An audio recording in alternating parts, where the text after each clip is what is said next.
Meskipun Zhao Yang juga tahu apa artinya menjadi palsu, masalahnya adalah 100 battle domain sedang dimanipulasi di belakang layar dunia barat. Jadi siapa yang bisa memalsukan pencapaian militer? Bukankah itu terlalu sibuk? Demikian pula, selama bertahun-tahun, 100 battle domain dan Jinyu domain bahkan belum pernah berperang. Di mana Zhao Yang bisa mendapatkan prestasi militer? Zhao Yang terdiam dan kesal. Dia ingin mendahului siapapun yang mengira Qin Yichan lebih licik darinya. Melihat sekelompok pemimpin diam, Qin Yichan mengangkat gelas anggurnya dan tersenyum dengan kepala tertunduk. Kalau begitu, apakah Anda memiliki prestasi militer? Tidak ada hadiah untuk apa-apa, semuanya. Apakah ini Qin benar? Para pemimpin tidak mengatakan apa-apa, tetapi Raja Abadi Arktik hampir tertawa. Ya, Anda tidak memberikan pujian apapun. Mengapa Anda menghadiahi Anda? Kulit Zhao yang sedikit berubah. Dia tidak bisa berpura-pura tertekan, atau tidak berwajah lagi. Tapi diam-diam dia mengedipkan mata pada orang-orang di sekitarnya. Ketika pria itu melihat ini, dia dengan dingin mendengus dan berkata, HMPH, ucapan Tuan Qin membuatku sangat merinding. Seperti kata pepatah untuk meningkatkan 1000 tentara selama sehari. Apakah Tuan Qin menantikan 100 battle domain sepanjang hari darah mengalir ke sungai? Senang dengan kematian yang tak terhitung jumlahnya? Qin Yichan terkejut, menoleh ke belakang. Saya melihat pria itu kekar dan dengan wajah kasar, yaitu Du Biao, salah satu pemimpin. Dan sebelum Qin Yichan menjawab, saya melihat Du Biao berteriak lagi. Mengapa Tuan Qin tidak mengatakan itu? Hanya karena saya sedang menunggu untuk duduk di kota dan mencegah prajurit barat Xiao Xiao. Apakah prajurit barat tidak berani melakukan kejahatan untuk itu? Bertahun-tahun. Bukankah penghargaan ini untuk Tuan Qin? Qin Yichan berkata sejenak, berpikir bahwa pria yang kuat ini dapat melakukannya, yang dapat membuat Anda membalikkan hitam dan putih. Besar. Apakah Anda takut mengejutkan dunia perang barat? Apakah Anda berani mengatakan ini ketika dunia barat menarik Anda dengan sumber daya?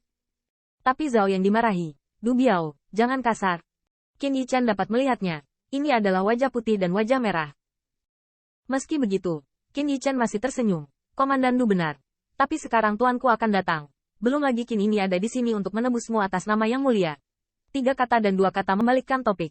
Tetapi siapa yang memimpikannya? Du Biao mendengar ini. Dia hanya menepuk meja dan melotot. Du Biao, ku bilang aku tidak boleh bersikap kasar pada Tuan Qin. Zhao yang dengan dingin berteriak. Tetapi Du Biao tidak peduli. Tetapi memelototi Qin Yichan. Tuan, jangan hentikan saya. Biarkan saya merendahkan Anda hari ini. Zhao yang mendengar ini, benar-benar tidak berhenti. Sikap bodoh apapun dapat melihat bahwa Ye Rui menggertakkan giginya dengan penuh semangat. Tetapi dia sekelas dengan Du Biao. Tetapi dia tidak memenuhi syarat untuk memarahi orang lain. Lu Hong menggigit bibirnya sedikit, tetapi tidak menghentikannya. Karena dia memiliki sisa ki di dalam hatinya. Qin Yichan duduk diam, bermain dengan gelas anggur. Apa yang coba dikatakan Du Tongling? Qin ini mendengarkan telingamu. Du Biao mendengus dengan marah. Tuan Qin. 100 battle domain 100.000 tahun kesetiaan dan kesetiaan. Saat itu, dia berperang melawan klan dunia. Nenek moyang saya dan nenek moyang lainnya bahkan berlumuran darah di medan perang. Pernahkah Anda mengatakan setengah kata? 100.000 tahun telah berlalu tanpa disadari. Yang mulia baru ingat saya menunggu hari ini. Tuan Qin, Anda bertanya pada diri sendiri. Dapatkah kerja keras yang mulia menebus 100.000 jam? Terlebih lagi, klan dunia dan perang dunia barat berada di posisi yang besar. Apa pendapat Tuan Qin tentang kemungkinan menang? Belum lagi popularitas Du Mouyang. Jika pertempuran ini kalah, apa konsekuensinya? Tuan Qin harus tahu. Qin Yichan bahkan lebih tersenyum. Kemudian Qin ini ingin bertanya. Karena sangat sulit. Bagaimana Du Tong memimpin Raja Abadi tahun ini? Du Biao terdiam, lalu menyeringai. Tuan Qin terlalu lebar, bukan? Sepertinya Du Qin tidak perlu memberitahu Tuan Qin. Du Biao benar. Budidaya adalah privasi setiap pembangkit tenaga listrik. Zhao yang membangkitkan busur yang tidak mencolok. Selain mempermalukan Qin Yichan, dia juga ingin mengguncang pemimpin lainnya atau bahkan melakukan sentrifugasi sepenuhnya. Namun, sebelum dia bisa menambahkan api lagi, dia mendengar suara teredam di sampingnya. Ledakan. Qin Yichan mulai menembaki meja, dan kasingnya berubah menjadi bubuk. Ketika Du Biao melihat situasinya, dia tidak takut, tetapi berkata sambil mencibir. Mengapa? Apakah penghiburan Tuan Qin seperti ini? Anda menunggu anggur dan daging yang enak, tapi Qin. Zhao yang semakin mencibir. Ye Rui dan yang lainnya juga mengikuti. Dengan pedang terhunus dan busur ditekuk. Karena takut kaca yang pecah adalah gejala dari pedang yang berlawanan. Namun, wajah Qin Yichan tidak dingin. Dan matanya lebih marah. Du Biao, dengarkan aku.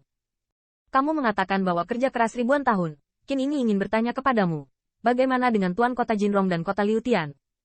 Bagaimana dengan Tuan Kota Gembala dan Tentara Bendera Hitam? Bagaimana dengan Tuan Kota Yan? Mengapa mereka semua membangkitkan bendera dunia peperangan utara? dan mereka dengan tegas mengikuti Yang Mulia berkeliling. Qin Yichen sampai ujung Du Biao. Dan Anda Du Biao.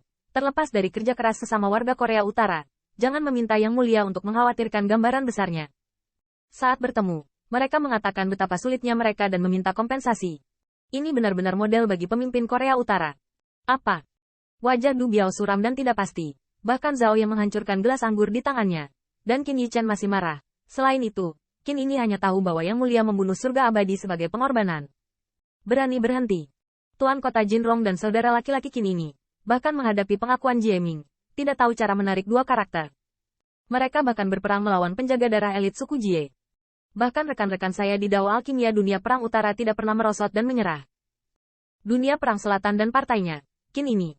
Tetapi di masa-masa akhir alam surga, mereka tidak takut pada generasi Gaoling Chen Yexiong, dan mereka berani merebut harta dari mereka. Sangat. Du Biao dikatakan melangkah maju mundur. Wajahnya memerah. Kamu. Apa yang kamu? Qin Yichen memarahi. Pemimpin Du, ukuranmu juga salah satu raja abadi. Pernahkah Anda menghadapi dunia bawah? Atau pernahkah Anda memelototi surga abadi setengah langkah dari dunia? Qin apa ini? Beraninya kamu Du Biao? Terlebih lagi, Qin ini mengapa tidak melihat pencuri anjing Vatikan dan anjing lari prajurit barat berani membunuh jubah yang sama di prajurit utara saja? Anda mengatakan bahwa Anda menghalangi prajurit barat. Karena Anda memiliki kekuatan ini, mengapa tidak melihat Anda menyerang balik Jingyu? Satu kata pada satu waktu. Di aula besar, ada saat hening. Mata indah Ye Ruyi berkedip, dan Qi Baihe sepertinya merasakan darah dari kehidupannya yang sunyi perlahan mendidih. Banyak pemimpin memiliki mata mereka berkedip. Mereka harus mengakui bahwa apa yang dikatakan Qin Yichen itu benar, dan mereka bahkan mengerti bahwa yang pertama dapat pergi sampai hari ini dan membiarkan mereka menghormati Tuan Qin. Mereka dibunuh selangkah demi selangkah. Wajah Zhao yang suram, tetapi sulit untuk dibantah, dan Du Biao bodoh. Qin Yichen melambaikan lengan bajunya, bernapas dalam-dalam, seolah menenangkan amarah batinnya. Menyapumu Yaxing, ini bukan Qin ini, tapi Qin ini masih kalimat yang sama. Jika Anda kembali dengan tulus, Yang Mulia tidak akan pernah memperlakukan Anda dengan buruk. Qin Yichen mengguncang jubahnya dan berjalan keluar dari aula besar. Du Biao, yang berdiri di depannya, hampir tanpa sadar melepaskannya. Ini adalah akhir dari kata-kata. Saya harap Anda melakukannya sendiri. Sampai berdiri di luar aula, Qin Yichen tiba-tiba menoleh ke belakang. Tatapan matanya seperti pedang, yang membuat Zhao yang sedikit gemetar. Jangan salahkan kamu, Qin ini tidak mengingatkanmu. Jika Anda ingin menjadi jubah yang sama, Qin ini disambut dengan ekstrim. Tetapi jika suatu hari pedang bertemu, Qin ini tidak akan pernah lunak.